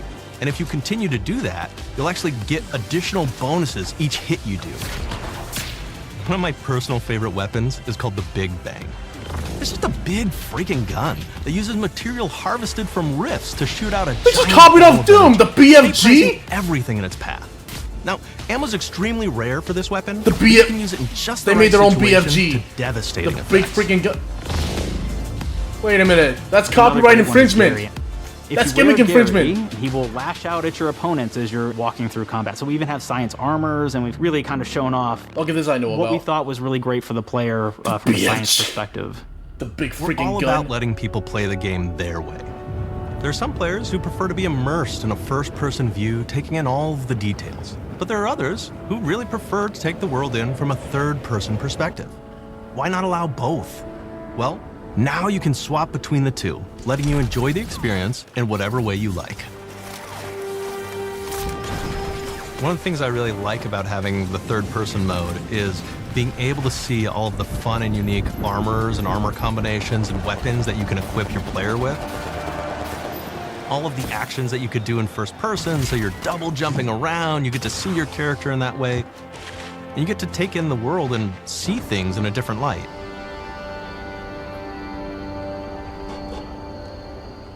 The Outer Worlds 2 is really the biggest game we've ever made.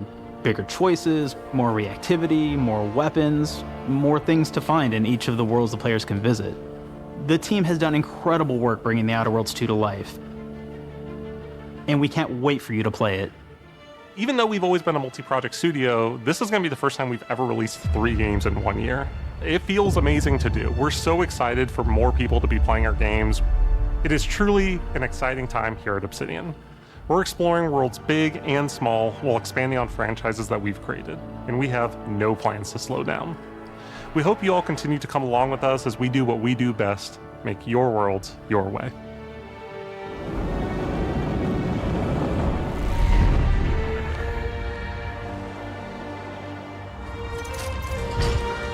Oh, the music.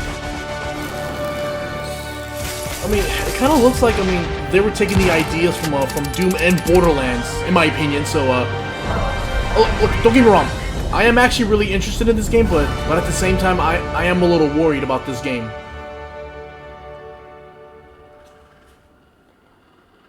I'm guessing that's the end of the show. With The Outer Worlds 2, we're all about the best place to play, which is also the promise of Xbox. You can play The Outer Worlds 2 on this Xbox, but it may be hard to play it when you're staring at all these beautiful holes. Let's cut that. You can play The Outer Worlds 2 on this Xbox. Oh yeah, now that's Microsoft. Or you can take a phone call on this Xbox, then play The Outer Worlds 2 right after. Excuse me, I'm getting a call. Hello? What am I doing? I'm playing The Outer Worlds. Hello? Yeah, this is Mark.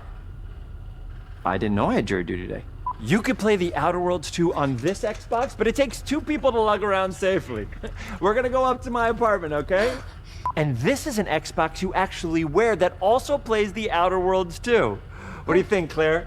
This is amazing. Are you playing? I think so. Fantastic. So now this is actually not an Xbox, so you cannot play The Outer Worlds 2 on it. Can't play anything on this. I guess bread. This is so You ever play bread where you take it out of one slot, put it in the other? I don't have Oh my friends. God. If you pre-order the premium edition now, you'll get early access, which is like a prequel to the sequel, or is launch the sequel to the pre-order, or like, why are any of us alive at any time? It doesn't matter. Either way, my job here is done. It's time for the Grounded 2 portion of the Direct, which is sort of like the sequel to the Outer Worlds 2 portion of the Direct, which I absolutely just hit a home run with. You know, it's really nice to see my influence go on to other games. Take it away, team. Okay. And big exit.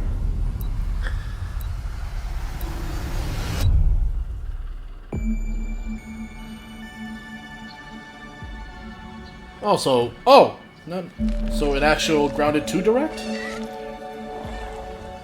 We're so proud of Grounded. What started as a small passion project to make a quirky game where you're shrunk down to the size of an ant, trying to survive in a backyard, grew into something way bigger than we ever imagined. Over 25 million of you jumped in, explored, built, crafted, and fought off giant bugs together. Y'all helped make the entire experience very special to us. The team's been cooking up a ton for Grounded 2. I mean, they didn't really announce them, that there was going to be like a Grounded 2 and to grease some palms Direct to steal a bit of time from the until Direct when they to give you a revealed it in the deeper look. showcase. There were so many possibilities and ideas that didn't make it into the first game. So with the sequel, we have the chance to dream bigger. To achieve those dreams, we partnered with the amazing folks at Eidos Montreal. Together, we're taking Grounded from the backyard to an even larger world, the Brook Hollow Community Park.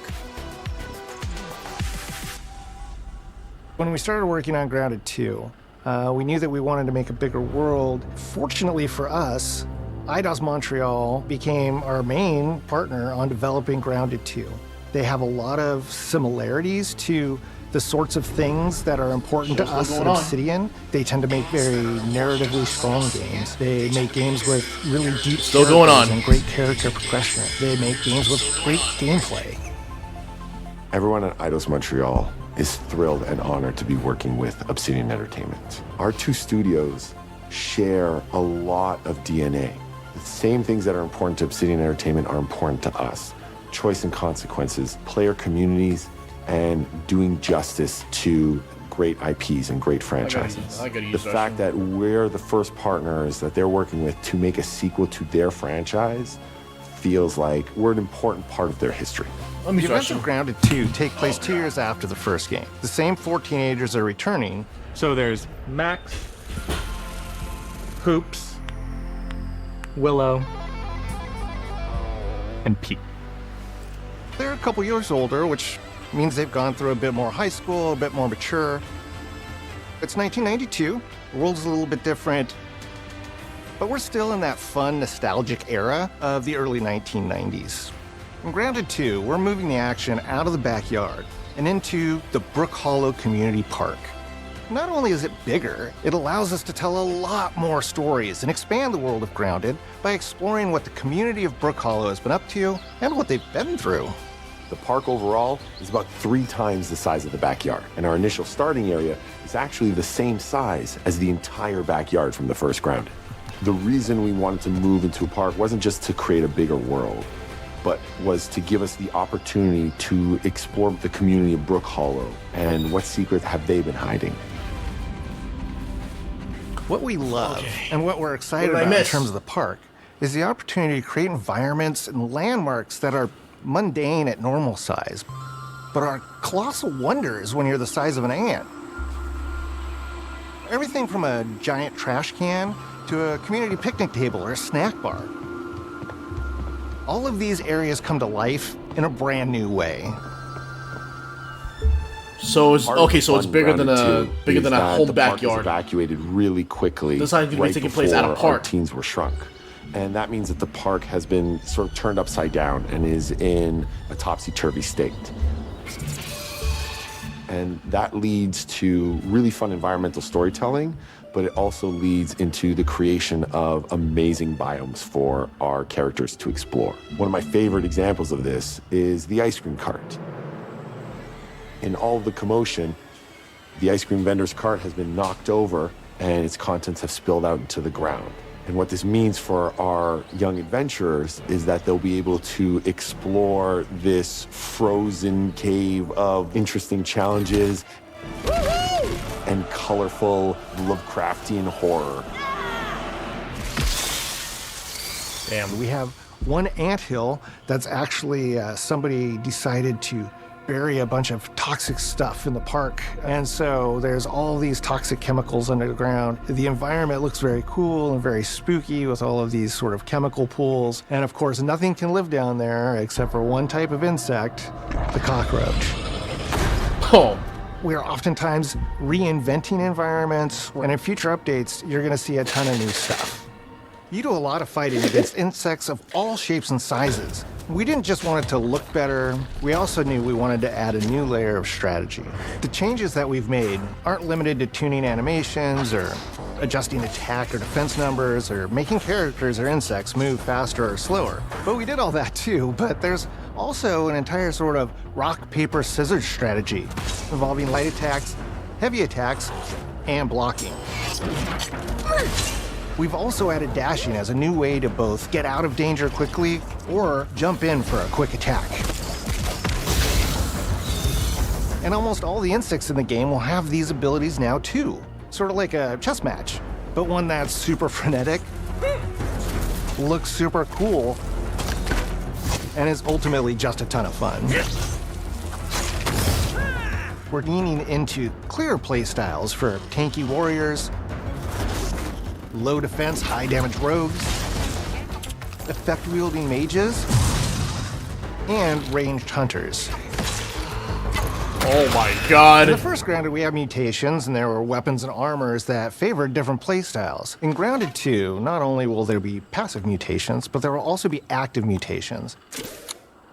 And a lot of those mutations support these archetypes. My favorite way to play pretty much any game is chasing after those game-breaking builds. And that's why I'm so excited for what we're doing with archetypes in Grounded 2. I'm all in on the rogue. Now, you can even dual-wield daggers. I've been dialing in this glass cannon There's build dual that wieldings stacks now. Ambush, assassin, and cardiofan mutations with the Wolfbane daggers and the Wolf Spider armor. It lets me open up combat with massive backstab damage that also inflicts venom. Then, so now I there's can use stealth. the extra stamina to reposition and try to dodge, rinse, and repeat. It's high risk, high reward, and absolute chaos in all the best way. I'm looking forward to seeing what wild combos the community comes up with and what they inevitably break once they get their hands on the archetype system. It's going to be awesome watching it evolve with player feedback and watching us try to keep up with all of your game-breaking builds. One of the great things about Grounded is the variety of players it attracts, from builders to crafters and everything in between. If you've ever watched me on Casually Grounded livestream, you'd know that I'm neither. I am a murderer of insects. Personally, I prefer the term harvester. I love going out, hitting things, and bringing the materials like insect body parts back to my friends to use. This way, we keep progressing and playing together. We're also trying to make sure that armor and equipment are easily understood by the player, especially when they're playing co-op with their friends. It was really, really important for us to deliver on all of that for the bigger space and experience, because that was the only way we could truly support the feature the community has been asking for since the very first Grounded release. Mounts. Our mounts, we call them buggies, have an entire suite of moves and have their own special abilities and attacks. We really wanted the buggies to be an extension of the player in every way possible. And that meant making sure that buggies had unique and valuable abilities across all the core pillars of Grounded. So that doesn't just mean exploration and travel. That has gameplay implications for combat, crafting, and building as well. Just like how we wanted to expand on player playstyles throughout the game, we're going to make sure that every buggy that we add has its own personality.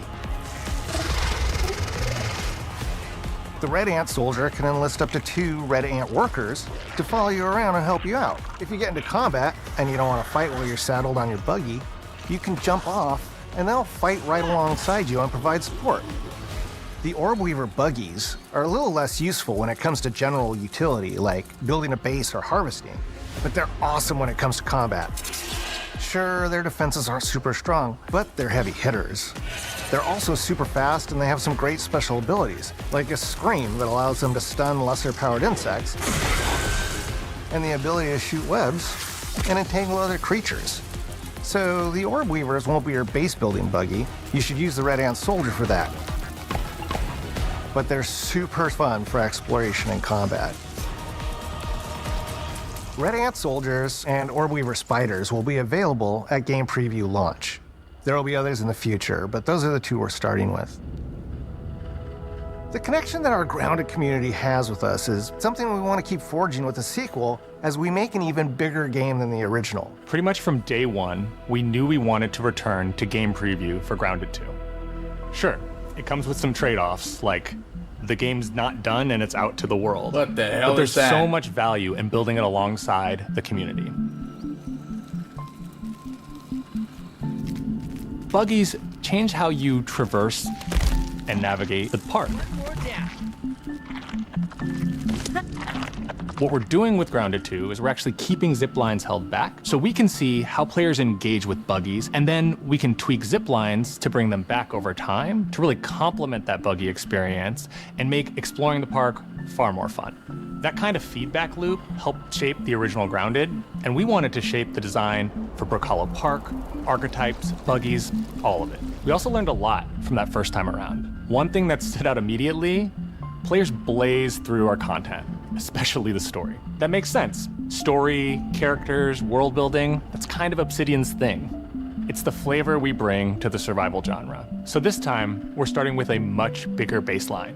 There's been an explosion at Brook Hollow Park. Chaos descended on a ceremony commemorating the 2-year anniversary of when 4 teenagers were miniaturized against their will. One of our favorite parts of the first game was watching the community uncover clues and spin up theories. This time around, we're leaning even more into that, and we'll be keeping a close eye on what our players discover and how they interpret it. Because you never know what might inspire us as development moves forward. We really started to hit our groove at the end of Grounded 1. We found that being open about what we were planning and then following through was key to building trust with the community. As a small team, we had to experiment with update pacing and scope, and what we found resonated the most with all of you were bigger, beefier updates, even if it took us a little longer to land. So that's the plan. Larger, more complete updates spaced out just enough so we can take your feedback seriously and make every drop count. You can expect in our big updates, new buggies, new biomes, new building pieces, all the good stuff. And we're launching with a public roadmap so everyone knows what to be excited about in the future. All of us at Obsidian Entertainment and IDOS Montreal are super excited about how close we are to letting all of you players get shrunk a second time and explore the all-new park on buggies in Grounded 2. If you're a returning Grounded player, why does this Grounded 2 directly? You experiencing it feels like all a the lot more improvements. enjoyable. If this is your first time getting tiny, then all I can there's tell no you cringy is that moment a in this world with an direct, entirely new unlike the Outer Worlds perspective 2 and an presentation. entirely new feel awaits you in Brook Hollow Park. It's time to ride together and survive together.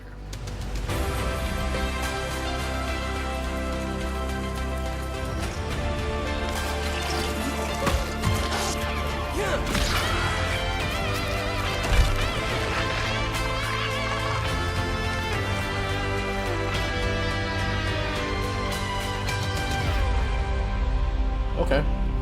So 3 big releases from Obsidian. Well, one that already came out, which is Avowed. Okay, The Outer Worlds 2 is coming in the 29th, July 29th. That's next month. That's a month and a half from now.